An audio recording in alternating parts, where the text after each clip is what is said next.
சிறையிருப்புக்குள்ளாக நீங்கள் காணப்படலாம். அந்த சிறையிருப்பிலிருந்து நீங்கள் வெளிவர முடியாமல் நீங்கள் காணப்படலாம். இன்றைக்கு கர்த்தர் உங்களின் சிறையிருப்பு எல்லாம் தேவன் மாற்றப் போகிறார். அவர் சிறையிருப்பை மாற்றுகிறவர். சிறையிருப்புக்குள்ளாக தேவன் ஜனங்களை இருப்பதை அல்லது விரும்புவது இல்லை. ஆக எப்பேற்பட்ட நீங்கள் சிறையிருப்பாக இருந்தாலும் கூட தேவன் உங்களுடைய சிறையிருப்பை இந்த நேரத்தில் அவர் மாற்றுகிற தேவனாக இருக்கிறார். நீங்கள் சொல்லலாம், நான் ஒரு சிறையிருப்புக்குள்ளே இருக்கிறேன், என்னால் அதிலிருந்து வெளியே வர முடியல. தேவன் அவைகளை அறிந்து அந்த சிறையிருப்பிலிருந்து கர்த்தர் இன்றைக்கு வெளியே கொண்டு வர விரும்புகிறார்.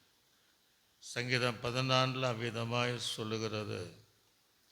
ஆண்டவர் சொல்லும்போது இவ்விதமாய் கர்த்தர் தம்முடைய ஜனத்தின் சிறையிருப்பை திருப்பும் போதுங்கிறார். உங்கள் சிறையிருப்பை கர்த்தர் திருப்ப போகிறார். உங்கள் சிறையிருப்பை கர்த்தர் மாற்ற போகிறார்.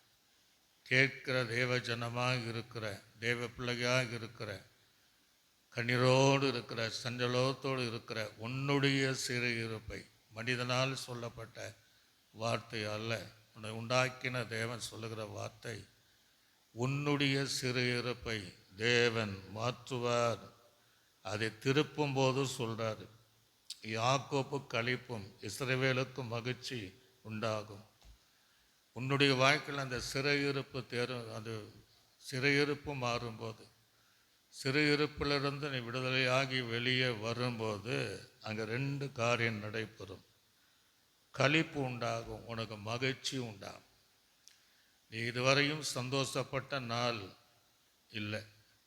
ஆக இனிமேல் உங்கள் வாழ்க்கை களிப்பு நிறைந்த, சந்தோஷம் நிறைந்த, மகிழ்ச்சி நிறைந்த வாழ்க்கையாக தேவன் மாற்றுவார். அந்த வசனத்தில் முதல் பகுதி சியோனிலிருந்து இஸ்ரவேலுக்கு ரட்சிப்பு வருவதாக. கர்த்தர் அங்கிருந்து தேவன் உங்களுடைய சிறையிருப்பிலிருந்து விடுதலை தருகிற தேவன்.